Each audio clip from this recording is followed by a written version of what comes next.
Post-apocalyptic settings. You know, the end of the world or society, bad stuff happening. In some shape or form, it always makes for a great video game setting. So today, we're looking towards the future and talking about 25 upcoming post-apocalyptic games that we're really looking forward to. Let's get started off with number 25 and talk State of Decay 3. Now, this latest from Undead Labs, as of right now, at the time of making this video, we still don't know too much about, but we do know it seems like it's going to have more of a winter-type setting, and if you know anything about Undead Labs and the awesome State of Decay games, is that they are basically zombie apocalypse survival management style games. It's the end of the world, zombies are everywhere, and it's up to you and a couple of survivors to figure out resources and just get through it. The previous games were a ton of fun, the formula is very interesting, and there's always room for it to be different and really be shooken up a little bit, and that's why we've been looking forward to State of Decay 3 the most. They really can do a lot more with the series, and we hope they do.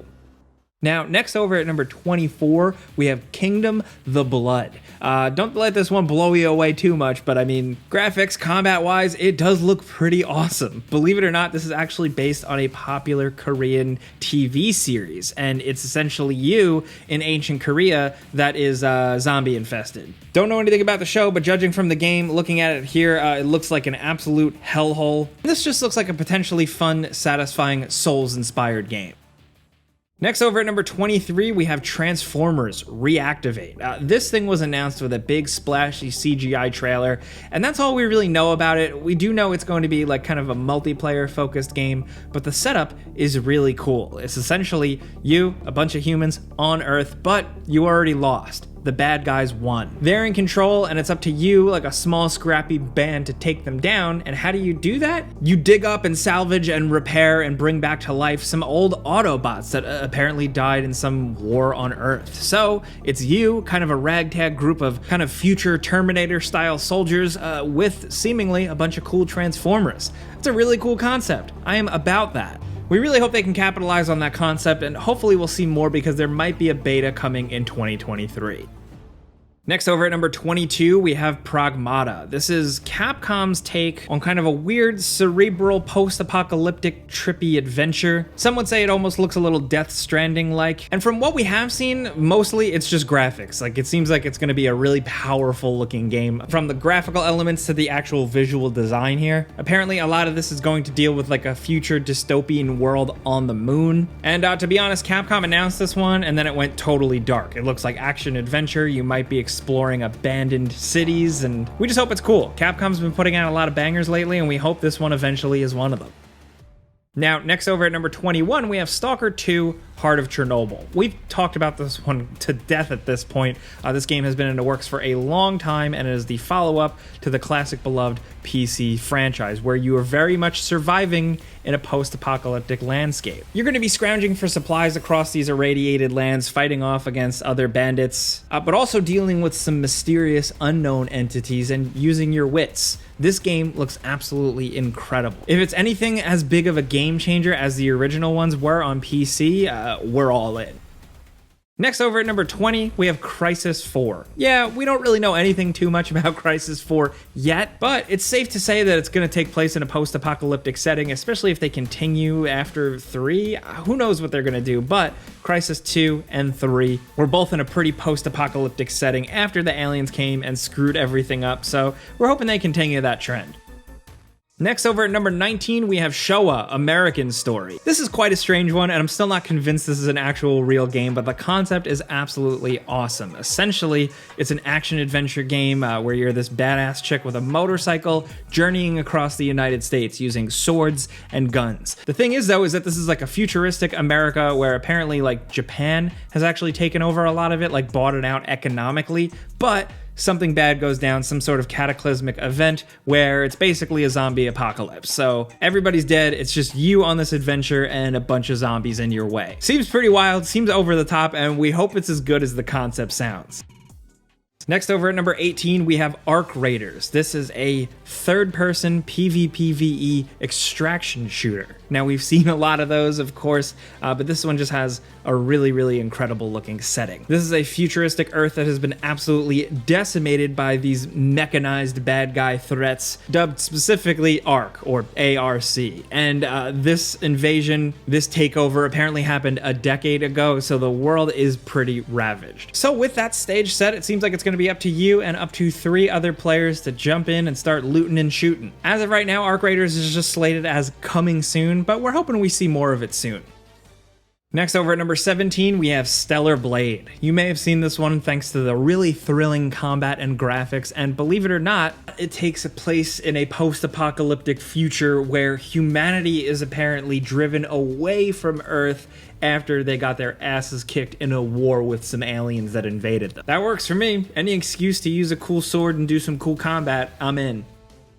Next, over at number 16, we have Frostpunk 2. As of the time of making this video, we don't know too much about this one, but we do know that the first Frostpunk absolutely kicked ass and is an incredibly fun city builder strategy style game that is just totally different. It's all around hard decisions and surviving in a harsh Snowpiercer style world where like the world is freezing to death and all you gotta do is try and keep your people warm, but that requires making a lot of hard decisions. I expect that to continue in the second game. It is absolutely brutal. It seems like there's going to be more of an oil war this time around. Who knows? But in terms of like strategy sim builder type games, Frostpunk 2 is like at the top of our list.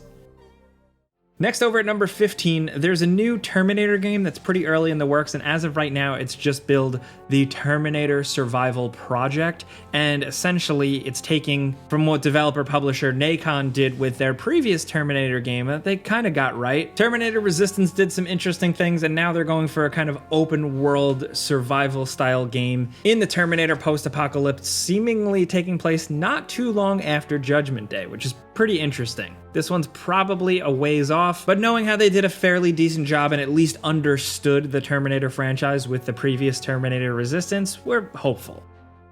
Next, over at number 14, we have Remnant II.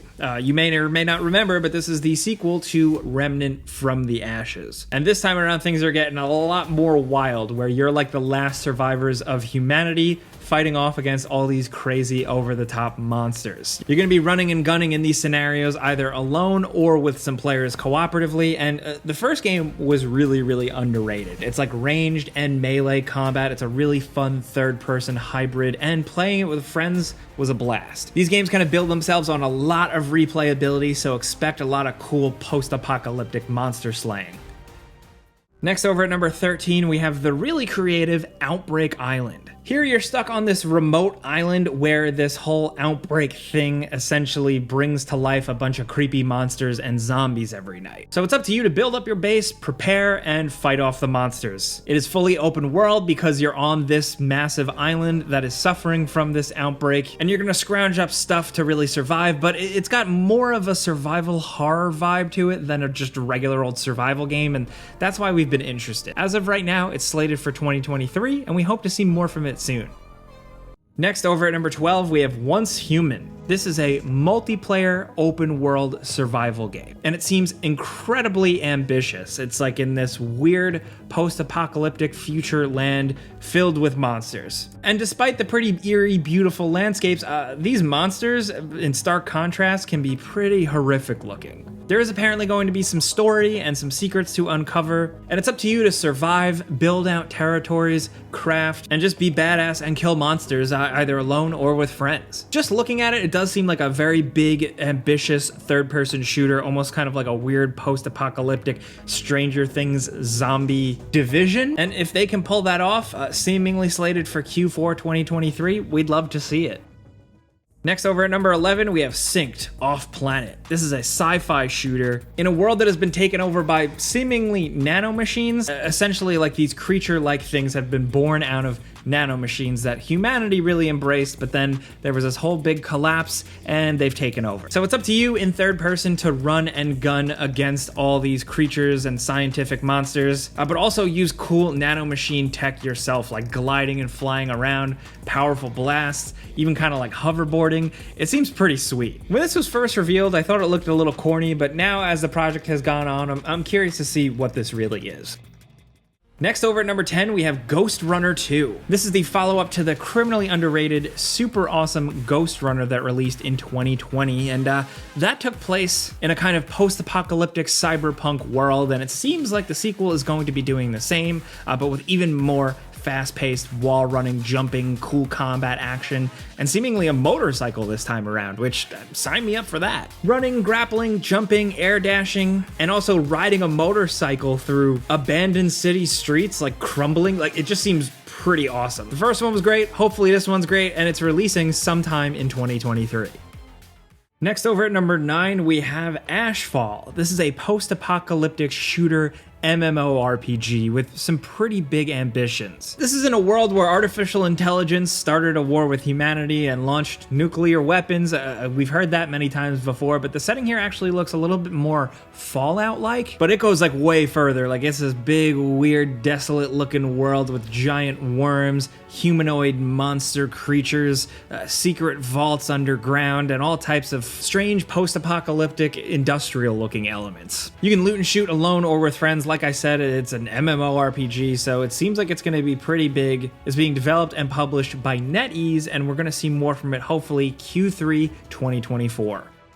Next, over at number 8, we have Road to Vostok. This is, in their words, a hardcore single-player survival game that's set in a post-apocalyptic border zone between Finland and Russia. You're going to be running, gunning, looting, shooting, surviving, crafting, planning, using vehicles, hiding from others, crafting stuff and gearing up in underground bunkers, and generally just trying to progress and make your way across the border zone. But there's a lot of bad guys, so good luck with that. It seems like the game is going to be filled with a lot of stuff like shelters, maps, random dynamic game events to keep you busy, and it's another ambitious one. As of right now, we know it's coming to PC soon. Next, over at number 7, we have Tom Clancy's The Division Heartland. Now, if you know anything about The Division, you know it is a post-apocalyptic setting because the United States suffered a horrific outbreak and it's just you, Division agents, and a bunch of other factions. And this time around, it's a different spin on The Division. This is essentially the free-to-play one that takes place in rural America. So you're not necessarily running and gunning in a major metropolitan area. No, this time around, it's more about wide open spaces, and the game is apparently going to be adding in more survival game elements. It's got different game mode spins and a lot of a different flow to it, but I'm really curious to see how the free-to-play element really comes in, because I actually like The Division, but I'm really curious to see how the formula is going to be shaken up. Next, over at number 6, we have Pacific Drive. This is that really cool driving survival game. Essentially, you're stuck in this post-apocalyptic exclusion zone that's just filled with weird scientific anomalies and strange events, and you gotta get through all this, and the only way you can do that is with your trusty station wagon that has been tricked out with all manner of computers and modifications and power sources and survival elements. You're free to drive around environments, get out of your car when you want, grab things to help you get through these exclusionary zones and survive, and of course modify your car, reinforce it, give it more scientific elements to defend yourself, and just make it cooler. And there's a lot of variety to it that we've already seen so far from gameplay videos, but interestingly enough, it's actually run-based. This is a survival adventure that's not necessarily just about you running around and shooting zombies with guns. It's something different. I got to play an early version of this game at an event a few months back, and it seems promising. And as of right now, we're hoping to see more from it in 2023. Next, over at number 5, there's this upcoming survival game called Undawn, and it's been recently announced that Will Smith is going to be in the game. Not just like Will Smith, but he's actually reprising his role of Trey Jones from I Am Legend. Like, there's a cinematic reveal trailer. He looks a little weird, but that's a cool character to play as in a post-apocalyptic kind of survival game. That might be the coolest part of Undawn. There's still a lot more to be seen from this. Essentially, a pretty standard-looking PC and mobile survival game. It's being published by Tencent. It's free to play, so there's a lot of money in it, but quality-wise, I don't know yet. But it is kind of just a reminder that like an I Am Legend game would actually be really cool. I know I'm going off on a tangent here, so let's move on. Next, over at number 4, let's talk about Pioneer. This is a first-person action MMORPG where you're surviving and exploring. It's a PvE and PvP world, and visually it looks pretty stunning. You're fighting off against all manner of monsters and horrific bio creatures and bases filled with post-apocalyptic bad guy raider-looking dudes. The open world environment is apparently filled with a bunch of different factions that you can participate. The open world area is apparently filled with different factions that you can either fight against or take advantage of. And the visual style is pretty awesome. Will it actually live up to its lofty goals? We don't know for sure, but it's apparently out in 2023 according to their social accounts. But as of right now, this one's still a little mysterious. Next, over at number 3, we have Arizona Sunshine 2. It was recently announced that we're getting a sequel to the really awesome post-apocalyptic zombie-killing VR game. It's probably one of the cooler zombie-killing VR experiences, and we're hoping the sequel lives up to that. And that's saying a lot because there are a lot of cheap little VR games where you kill zombies, but none really do it with the flavor of Arizona Sunshine, so we're really hoping the sequel takes things to the next level. This adventure looks like it's got a lot more charm and personality to it, and we're excited to get our hands on it, or really our faces in it, in 2023. Next, over at number 2, we have Armored Core 6 Fires of Rubicon. From Software, of course, the developers of stuff like Elden Ring and Dark Souls are going back to their roots with this mech action combat game that is set in a post-apocalyptic world in like a weird, obscure sci-fi way where humanity found this energy source, but unfortunately that energy source then essentially scorched an entire star system. So it's many, many, many years later, and now humanity is still fighting for this control of resources, but things are basically a mess. You're an independent mercenary pilot, and you're going to be taking jobs and doing cool combat and blowing up other mechs. Now, From Software has went on record saying that they're very much making a new Armored Core game. They're not just making a From Software Dark Souls, Demon Souls type game with robots. No, they're sticking to the old formula. I'm curious to see what they've learned. There's definitely going to be some elements here and there, but this series is being revived for a reason. It had a ton of fans back in the day, and we're really excited to see what they do with this one. It's releasing August 25th, 2023.